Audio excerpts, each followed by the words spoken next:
बंधु माने आसुछि महासूर्य पराग एवं एही सूर्य पराग परठारु बदली जीव सिंह राशि व्यक्ति विशेष मानक जीवन। बंधु माने आपणकर जदि सिंह राशि होइथाय तो भिडियोटी को थरे मात्र शेष पर्यंत निश्चय देखंतु। आपणकर व्यस्त बहुल समय मध्यरु आपण 10 मिनिट समय निज पाई दियंतु एवं निजर भविष्यत विषय जानंतु। कारण सिंह राशि व्यक्ति विशेष मानकर जीवन एही सूर्य पराग ठारू संपूर्ण भावरे बदलिबाकु जाउछि। कारण ग्रह नक्षत्र मानकर चलन रे एक बहुत बड़ परिवर्तन हेबाकु जाउछि, जहा फଳରେ आपणक जीवन रे चलिथिबा समस्त दुख कष्ट एवं समस्यार अंत हेबाकु जाउछि। पुनर्बार एही सूर्य पराग ठारू आपणकर जीवन को खुशी फेरिबाकु जाउछि। आपणक राशि रे चतुर्ग्रही जोग बनिबाकु जाउछि। आपणकर सप्तम भावरे बुध शुक्र एवं सूर्य चलन करिवे। पूर्वरु बुध शुक्र एवं सूर्य आपणकर षष्ठ भावरे गोचर करुथिले, जहा फଳରେ आपणको अनेक समस्या देई गति करिबाकु पडुथिला। कारण षष्ठ भावटी को कुंडली रे भलो बोली माना जाय नथाय, तो ग्रह मानकर स्थिति खराब थिबारु आपणको अनेक समस्यार सामना करिबाकु पडुथिला।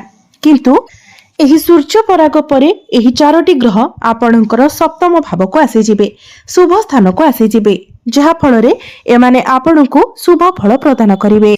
बुध एवं शुक्र आपणकर सप्तम भावरे लक्ष्मी नारायण राजयोगर निर्माण करिवे, जहा फଳରେ आपणक भाग्य रे एक बहुत बड़ परिवर्तन हेबाकु जाउछि। आपणक जीवन रे एपरि किछि घटिबाकु जाउछि कि जहा आपण स्वप्न रे मध्य कल्पना करि नथिबे। एही सूर्य पराग ठारू आपणक जीवन रे किछि खास हेबा पई जाउछि। अनेक दिगरु आपणको लाभ प्राप्ति हेबाकु जाउछि। अनेक गुडे खुशी मध्य आपणको मिलिबाकु जाउछि। तेबे आसंतु जानिबा एही सूर्य पराग ठारू आपणक जीवन रे कोन सब बड़ परिवर्तन हेबाकु जाउछि। तेबे एहा पूर्वरु जदि आपणकर मध्य सिंह राशि होइथाय तो भिडियोटी को लाइक करी चैनल टी को सब्सक्राइब करि देबे एवं कमेंट बॉक्स रे भक्ति एवं श्रद्धार सहित जय मां लक्ष्मी निश्चय लिखिबे। तो बंधु माने पूर्वरु आपणकर मुंड बिंधा बोली समस्या देखा देउथिला, आंठु गंठी बिधा, पिठी रे जंत्रणा देखा देउथिला, बेले बेले आपण ओवर थिंकिंग मध्य करुथिले। किंतु आपण लक्ष्य करिवे एही सूर्य पराग परे आपणकर से सब समस्या दूर होई जिवो। आपणकर इम्युनिटी सिस्टम स्ट्रांग रहिबो। आपणकर जहा भी किछि स्वास्थ्य जनित समस्या थिला से सब दूर होई जिवो। आपण निजको स्वास्थ्यवान अनुभव करिवे। आपणकर शिक्षा क्षेत्र कथा जदि कहिबा तो विद्यार्थी माननकु अनेक शुभ फल मिलिबाकु जाउछि। कारण ज्ञानर कारक ग्रह गुरु आपणकर एकादश भावरे रही आपणकर पंचम भाव को देखुछंती, जहा फଳରେ आपणक मध्यरे ज्ञान बढ़िबो, मैच्योरिटी लेवल बढ़िबो। आपणक निजर बुद्धि एवं ज्ञान बलरे आपण पाठ पढ़ा क्षेत्र में बहुत किछि उन्नति पाई परिबे।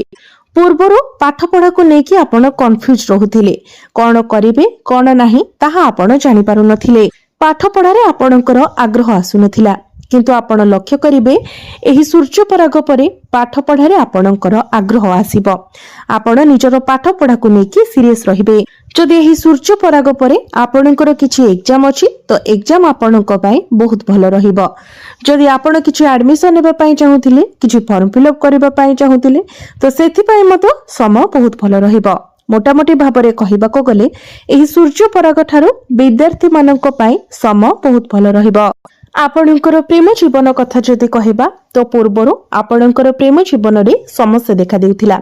कारण गुरु आपणकर एकादश भावरे गोचर करूछंती एवं सूर्य आपणकर षष्ठ भावरे गोचर करूछंती। गुरु एवं सूर्यक मध्यरे षडाष्टकर निर्माण हेउछि, जहा आपणकर प्रेम जीवन रे अनेक समस्या सृष्टि कराउछि। आपणक मध्यरे मिसअंडरस्टैंडिंग क्रिएट कराउछि। किंतु सूर्य जेतेबेले आपणकर सप्तम भाव को आसी सारिछंती तो एही दोष कटि जाइछि एवं वर्तमान आपण ए सबुरे सुधार देखिबाको पाइबे। आपणक मध्यरे पूर्वरु जहा भी किछि मिसअंडरस्टैंडिंग थिला, जहा भी किछि समस्या थिला से सब समाधान होई जिवो। आपण परस्पर को बुझी पारिबे ଆପଣଙ୍କ ମଧ୍ୟରେ ଭଲ ପାଇବା ବଢିବ। ଏମିତିକି ଆପଣଙ୍କର ପ୍ରେମ ବିବାହର ରୂପ ମଧ୍ୟ ନେଇପାରେ। ଆପଣ ଦୁଇ ଜଣ ମିଶି କିଛି ବଡ ଡିସିସନ ନେଇପାରନ୍ତି। ତେବେ ଶନିଙ୍କର ଦୃଷ୍ଟି ଆପଣଙ୍କର ବାଣୀ ଭାବ ଉପରକୁ ରହୁଥିବା କାରଣରୁ ଆପଣଙ୍କର ବାଣୀ ଉପରେ ଆପଣଙ୍କର ନିୟନ୍ତ୍ରଣ ରହିବ ନାହିଁ, ଯାହା ଫଳରେ ମଧ୍ୟ ଆପଣଙ୍କ ମଧ୍ୟରେ ସମସ୍ୟା ଦେଖାଦେବ। ତେଣୁ ଆପଣ ଯେତେବେଳେ ବି ଯାହା କହୁଛନ୍ତି ବହୁତ ଭାବି ଚିନ୍ତି କଥା କୁହନ୍ତୁ, ନଚେତ୍ ଛୋଟ ଛୋଟ କଥା ମଧ୍ୟ ଆପଣଙ୍କ ମଧ୍ୟରେ ବଡ ଇସ୍ୟୁ ହୋଇପାରେ। ଆପଣଙ୍କର ବୈବାହିକ ଜୀବନ କଥା ଯଦି କହିବା, ତ ବୈବାହିକ ଜୀବନରେ ଆପଣଙ୍କୁ ଟିକେ ଅଧିକ ସତର୍କ ରହିବାକୁ ପଡିବ। କାରଣ ଆପଣଙ୍କର ବୈବାହିକ ଜୀବନ ସପ୍ତମ ଭାବର ଅଧିପତି ଶନି ଆପଣଙ୍କର ଅଷ୍ଟମ ଭାବରେ ଗୋଚର କରୁଛନ୍ତି। ଶନିଙ୍କର ସ୍ଥିତି ଏଠାରେ ଭଲ ରହୁନାହିଁ। ଅଷ୍ଟମ ଭାବଟିକୁ କୁଣ୍ଡଳୀରେ ଭଲ ବୋଲି ମାନାଯାଇନଥାଏ। ଏହା ବ୍ୟତୀତ ଆପଣଙ୍କର ସପ୍ତମ ଭାବରେ ରାହୁ ଗୋଚର କରୁଛନ୍ତି। ରାହୁ ହେଉଛନ୍ତି ମୁଣ୍ଡବିହୀନ ଗ୍ରହ, ପାପୀ ଗ୍ରହ। ତ ଯେହେତୁ ଉଭୟ ପଟୁ ସ୍ଥିତି ଭଲ ରହୁନାହିଁ, ତେଣୁ ଆପଣଙ୍କର ବୈବାହିକ ଜୀବନରେ ସମସ୍ୟା ସୃଷ୍ଟି ହେବ। ଛୋଟ ଛୋଟ କଥାକୁ ନେଇକି ଆପଣଙ୍କ ମଧ୍ୟରେ ମିସ୍ଅଣ୍ଡରଷ୍ଟାଣ୍ଡିଂ ହେବ, କଳି ଝଗଡା ହେବ। ଏମିତିକି ଆପଣଙ୍କ ଜୀବନ ସାଥୀଙ୍କର ସ୍ୱାସ୍ଥ୍ୟରେ ମଧ୍ୟ ସମସ୍ୟା ଦେଖାଦେଇପାରେ। ଆଲର୍ଜି, ଇନଫେକ୍ସନ, ଥଣ୍ଡା, ଜ୍ୱର, କାଶ ଏମିତି ସ୍ୱାସ୍ଥ୍ୟଜନିତ ସମସ୍ୟା ତାଙ୍କର ଲାଗି ରହିବ। ଆଜି କିଛି ତ କାଲି କିଛି। ତେଣୁ ଆପଣ ଚେଷ୍ଟା କରନ୍ତୁ ସବୁକିଛିକୁ ଆଭଏଡ୍ କରି ନିଜ ଜୀବନ ସାଥୀଙ୍କର ସ୍ୱାସ୍ଥ୍ୟ ପ୍ରତି ଯତ୍ନଶୀଳ ରହିବା ପାଇଁ ଏବଂ ଛୋଟ ଛୋଟ କଥାକୁ ବଡ ନ କରି ନିଜ ଭିତରେ ଅଣ୍ଡରଷ୍ଟାଣ୍ଡିଂ ଭଲ ରଖିବା ପାଇଁ। କାରଣ ଯେପର୍ଯ୍ୟନ୍ତ ରାହୁ ଆପଣଙ୍କର ସପ୍ତମ ଭାବରେ ରହିବେ ଏବଂ ଶନି ଆପଣଙ୍କର ଅଷ୍ଟମ ଭାବରେ ରହିବେ, ସେ ପର୍ଯ୍ୟନ୍ତ ଆପଣଙ୍କୁ ଏସବୁ କଥାର ଧ୍ୟାନ ରଖିବାର ଅଛି। ଭାଗ୍ୟ କଥା ଯଦି କହିବା, ତ ଭାଗ୍ୟ ଆପଣଙ୍କର ପ୍ରବଳ ରହୁଛି। କାରଣ ଆପଣଙ୍କ ଭାଗ୍ୟ ଭାବର ଅଧିପତି ମଙ୍ଗଳ ଷଷ୍ଠ ଭାବରେ ଉଚ୍ଚ ସ୍ଥିତିରେ ଅଛନ୍ତି। ତ ନିଶ୍ଚିତ ଭାବରେ ଭାଗ୍ୟରେ ଆପଣଙ୍କୁ ଲାଭ ପ୍ରାପ୍ତି ହେବ। ଭାଗ୍ୟ ବଳରେ ଆପଣ ଅନେକ କ୍ଷେତ୍ରରେ ଉନ୍ନତି ଲାଭ କରିପାରିବେ। କିନ୍ତୁ ମଙ୍ଗଳ ଆପଣଙ୍କର 23 ତାରିଖକୁ ସପ୍ତମ ଭାବକୁ ଆସିଯିବେ। ସପ୍ତମ ଭାବରେ ରାହୁଙ୍କ ସହିତ ଅଙ୍ଗାରକ ଯୋଗର ନିର୍ମାଣ କରିବେ। ତେଣୁ ଆପଣଙ୍କ ପକ୍ଷେ ଯଦି ସମ୍ଭବ ହେଉଛି, ତେଣୁ ଭାଗ୍ୟ ସମ୍ବନ୍ଧିତ ଆପଣ ଯାହା ବି ନିର୍ଣ୍ଣୟ ନେବାକୁ ଚାହୁଁଛନ୍ତି, ତ 23 ତାରିଖ ପୂର୍ବରୁ ଯଦି ଆପଣ ନିଅନ୍ତି, ଆପଣଙ୍କ ପାଇଁ ଅଧିକ ଭଲ ରହିବ। ଆପଣ ଯଦି କିଛି ବଡ ଇନଭେଷ୍ଟମେଣ୍ଟ କରିବାକୁ ଚାହୁଁଛନ୍ତି, କିଛି ବଡ ଜିନିଷ ସେଲ୍ ପରଚେସ୍ କରିବାକୁ ଚାହୁଁଛନ୍ତି, trading, share market, stock market ଏସବୁରେ ଇନଭେଷ୍ଟମେଣ୍ଟ କରିବାକୁ ଚାହୁଁଛନ୍ତି, ତ 23 ତାରିଖ ପୂର୍ବରୁ ଆପଣ କରିନିଅନ୍ତୁ। ଆପଣଙ୍କ ପାଇଁ ବହୁତ ଭଲ ରହିବ। କାରଣ 23 ତାରିଖ ପର୍ଯ୍ୟନ୍ତ ମଙ୍ଗଳଙ୍କର ସ୍ଥିତି ଉଚ୍ଚସ୍ଥ ରହିଥିବା ହେତୁ ଭାଗ୍ୟ ଆପଣଙ୍କୁ ସମ୍ପୂର୍ଣ୍ଣ ମାତ୍ରାରେ ସାଥ ଦେବ। ଭାଗ୍ୟ ସମ୍ବନ୍ଧିତ ଆପଣ ଯାହା ବି ନିର୍ଣ୍ଣୟ ନେବେ, ସେଥିରେ ନିଶ୍ଚିତ ଭାବରେ ଆପଣଙ୍କୁ 100% ସଫଳତା ମିଳିବ। ଆପଣଙ୍କର ଅଟକି ରହିଥିବା କାର୍ଯ୍ୟ ମଧ୍ୟ ସମ୍ପୂର୍ଣ୍ଣ ହେବ। ଆପଣଙ୍କ ମଧ୍ୟରେ ଟିକେ କନଫ୍ୟୁଜନ ଦେଖାଦେବ। ଆପଣ କଣ କରିବେ କଣ ନ କରିବେ ତାହା ହଠାତ୍ କରି ଡିସିସନ ନେଇପାରିବେ ନାହିଁ। ଯେହେତୁ ବୁଧ, ଶୁକ୍ର, ସୂର୍ଯ୍ୟ ଏବଂ ମଙ୍ଗଳ ସମସ୍ତେ ଆପଣଙ୍କର ସପ୍ତମ ଭାବରେ ଏକତ୍ର ହୋଇଯିବେ, ତ ସବୁ ଗ୍ରହଙ୍କର ପ୍ରଭାବ ଆପଣଙ୍କ ଉପରେ ରହିବ, ଯାହା ଫଳରେ ଆପଣ ଟିକେ କନଫ୍ୟୁଜ ହୋଇଯାଇପାରନ୍ତି। ତେଣୁ ଯେତେବେଳେ ବି ଆପଣ କିଛି ଡିସିସନ ନେବେ, ତା ପୂର୍ବରୁ ଭଲ ଭାବରେ ଭାବି ଚିନ୍ତି ଡିସିସନ ନେବେ। ତରବରିଆ ଭାବରେ କିମ୍ବା ଅନ୍ୟ କାହା କଥାରେ ପଡି ଯେମିତି କିଛି ଡିସିସନ ନ ନିଅନ୍ତି, ସେଥିପ୍ରତି ଆପଣ ସତର୍କ ରହିବେ। ଯଦି କ୍ୟାରିୟର କଥା କହିବା, ତ କ୍ୟାରିୟର ଆପଣଙ୍କର ବହୁତ ଭଲ ରହିବ। କାରଣ ବୁଧ ଏବଂ ଶୁକ୍ର ଆପଣଙ୍କର ସପ୍ତମ ଭାବରେ ଗୋଚର କରିବେ। ଆପଣଙ୍କ ମଧ୍ୟରେ ଟିକେ ଆଗ୍ରେସନ ରହିବ, କିନ୍ତୁ କ୍ୟାରିୟର ଆପଣଙ୍କର ବହୁତ ଭଲ ରହିବ। ଆପଣ ନୂଆ କିଛି ଶିଖିପାରନ୍ତି, ନୂଆ କିଛି ଏକ୍ସପ୍ଲୋର କରିପାରନ୍ତି। MMC ରିଲେଟେଡ କାମ ଆପଣ କିଛି କରିପାରନ୍ତି। ଯଦି ଆପଣ କମ୍ପ୍ୟୁଟର ରିଲେଟେଡ କିଛି କାମ କରୁଛନ୍ତି, ଟେକ୍ନିକାଲ ଲାଇନରେ କିଛି କାମ କରୁଛନ୍ତି, IT ସେକ୍ଟର, ସଫ୍ଟୱେୟାର, ଇଞ୍ଜିନିୟରିଂ ଏସବୁ ଆପଣ କରୁଛନ୍ତି, ତ ଏସବୁ କ୍ଷେତ୍ରରେ ଆପଣଙ୍କୁ ବହୁତ ଅଧିକ ସଫଳତା ମିଳିବାକୁ ଯାଉଛି।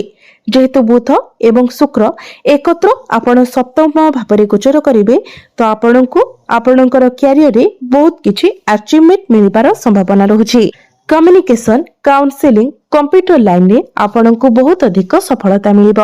ଯେଉଁମାନଙ୍କ ନିକଟରେ ଚାକିରି ନାହିଁ, ଆପଣ ଚାକିରି ଅନୁସନ୍ଧାନରେ ଅଛନ୍ତି, ତ ଆପଣଙ୍କୁ ଚାକିରି ମିଳିବାର ମଧ୍ୟ ବହୁତ ଅଧିକ ସମ୍ଭାବନା ରହୁଛି। ତେଣୁ ଆପଣ ନିଜ ତରଫରୁ ଚେଷ୍ଟା ଜାରି ରଖନ୍ତୁ। ବିଜନେସ କଥା ଯଦି କହିବା, ତ ବିଜନେସ ଆପଣଙ୍କର 70% ଭଲ ରହିବ। ଆଉ ଯୋଉ 30% ରହିଲା, ଆପଣ ଟିକେ ଓଭର ଥିଙ୍କିଂ କରିପାରନ୍ତି। ଛୋଟ ଛୋଟ କଥାକୁ ନେଇକି ଆପଣ ଟିକେ ଷ୍ଟ୍ରେସ୍ ନେଇପାରନ୍ତି। ତେବେ ବି ବିଜନେସରେ ଆପଣଙ୍କୁ ପ୍ରଫିଟ ମିଳିବ। ଏବେ ଆସନ୍ତୁ ଜାଣିବା କିଛି ପ୍ରତିକାର ବିଷୟରେ, କିଛି ଉପାୟ ବିଷୟରେ, ଯେଉଁ ପ୍ରତିକାର ଗୁଡ଼ିକ କରିବା ଦ୍ୱାରା ଯାହା ସବୁ ଅଶୁଭତ୍ୱ ରହୁଛି ସେଗୁଡ଼ିକ ଖଣ୍ଡନ ହୋଇଯିବ ଏବଂ ଆପଣଙ୍କୁ ଅଧିକ ମାତ୍ରାରେ ଶୁଭ ଫଳ ପ୍ରାପ୍ତି ହେବ। ତ ବନ୍ଧୁମାନେ, ଆପଣ ପ୍ରତ୍ୟେକ ଦିନ ଉଦିତ ସୂର୍ଯ୍ୟଙ୍କୁ ତମ୍ବା ପାତ୍ରରେ ଜଳାର୍ଘ୍ୟ ଅର୍ପଣ କରନ୍ତୁ। ପ୍ରତ୍ୟେକ ଦିନ ସୂର୍ଯ୍ୟଙ୍କର ବୀଜ ମନ୍ତ୍ର 108 ଥର ଜପ କରନ୍ତୁ। ପ୍ରତ୍ୟେକ ଦିନ ଆଦିତ୍ୟ ହୃଦୟ ସ୍ତୋତ୍ରର ପାଠ କରନ୍ତୁ ଏବଂ ପ୍ରତ୍ୟେକ ଦିନ ଆପଣ ହନୁମାନ ଚାଳିଶାର ପାଠ କରନ୍ତୁ। ଆପଣଙ୍କୁ ଅଧିକ ମାତ୍ରାରେ ଶୁଭ ଫଳ ପ୍ରାପ୍ତି ହେବ। ତ ବନ୍ଧୁମାନେ, ଆପଣଙ୍କର ଜୀବନ ମଙ୍ଗଳମୟ ହେଉ, ଏହା ହିଁ ଈଶ୍ୱରଙ୍କ ନିକଟରେ ମୋର ପ୍ରାର୍ଥନା। ଧନ୍ୟବାଦ।